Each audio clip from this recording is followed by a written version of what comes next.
బ్రిటన్లో breaking news చూస్తున్నాం. కట్టుదిట్టమైన భద్రతా ఏర్పాట్ల నడుమ దేశంలో 5వ విడత పోలింగ్ ముగిసింది. సార్వత్రిక ఎన్నికల 5వ విడతలో భాగంగా 6 రాష్ట్రాలు 2 కేంద్రపాలిత ప్రాంతాల్లో 49 నియోజకవర్గాలకు ఓటింగ్ జరిగింది. ఇక వీటిలో మొత్తంగా 695 మంది అభ్యర్థులు తమ అదృష్టాన్ని పరీక్షించుకోనున్నారు.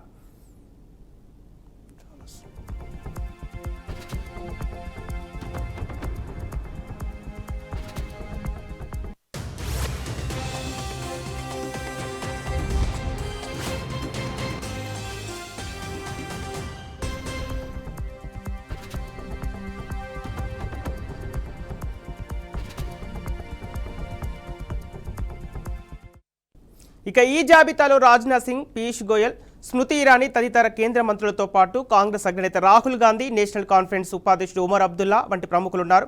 ఇక అత్యధికంగా ఉత్తరప్రదేశ్లో 14, మహారాష్ట్రలో 13, పశ్చిమ బెంగాల్లో 7, బీహార్లో 5, జార్ఖండ్లో 3 స్థానాల చొప్పున, జమ్మూ కాశ్మీర్లో 1, లద్దాఖ్లో 1 స్థానానికి పోలింగ్ జరిగింది. దేశంలో మొత్తంగా 543 లోక్సభ నియోజకవర్గాలు ఉన్నాయి. ఇక 5వ దశలో కలిపితే 428 సీట్లకు పోలింగ్ పూర్తయింది.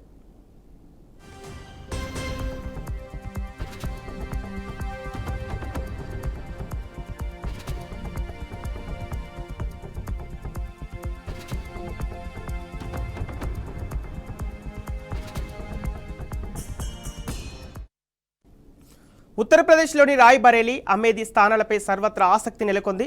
ఈ రెండు కాంగ్రెస్కి కంచుకోట లాంటి సీట్లు. అయితే 5 ఏళ్ల కిందట అమేథీలో రాహుల్ గాంధీపై స్మృతి ఇరానీ విజయం సాధించి సంచలనం సృష్టించారు. ప్రస్తుతం రాహుల్ రాయ్బరేలీలో పోటీ చేస్తున్నారు. అమేథీలో స్మృతి ఇరానీపై గాంధీ కుటుంబ సన్నిహితుడైన కిషోర్ లాల్ శర్మను కాంగ్రెస్ బరిలో దించింది. ఇక లక్నోలో హ్యాట్రిక్ పై రాజ్నాథ్ సింగ్ గురిపెట్టారు.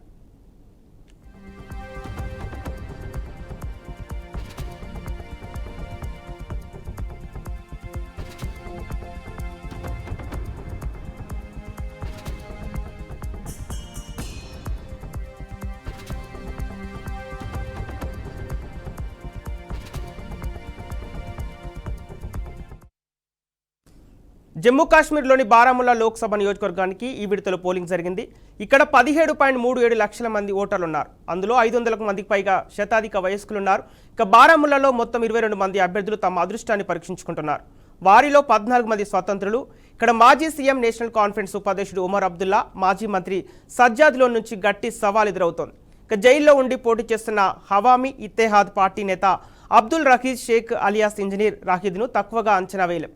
పశ్చిమ బెంగాల్లో 7 సీట్లకు ఈ దశలో పోలింగ్ జరగనుంది. రాష్ట్రంలో ఇప్పటి వరకు ప్రతి విడతలోనూ ఘర్షణలు చోటు చేసుకున్నాయి.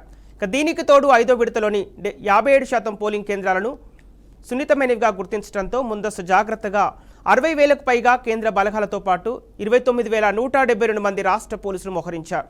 ఇక ఒడిశాలో 5 లోక్సభ స్థానాలతో పాటు 35 అసెంబ్లీ నియోజకవర్గాలకు పోలింగ్ జరిగింది.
కేంద్ర మంత్రి స్మృతి ఇరానీ తన సిట్టింగ్ నియోజకవర్గం అమేథీలో ఓటు హక్కు వినియోగించుకున్నారు.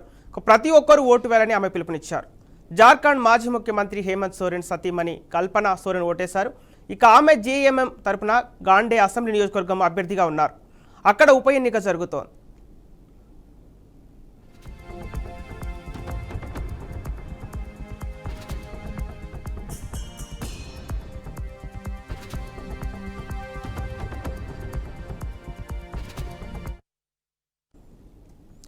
ఆర్బీఐ గవర్నర్ శక్తికాంత్ దాస్, కేంద్ర మంత్రి పీయూష్ గోయల్, వ్యాపారవేత్త అనిల్ అంబానీ ఓటు హక్కు వినియోగించుకున్నారు. బాలీవుడ్ నటులు పరేష్ రావల్, జాన్వీ కపూర్, అక్షయ్ కుమార్, షాహిద్ కపూర్తో సహా పలువురు ఓటు హక్కు వినియోగించుకున్నారు.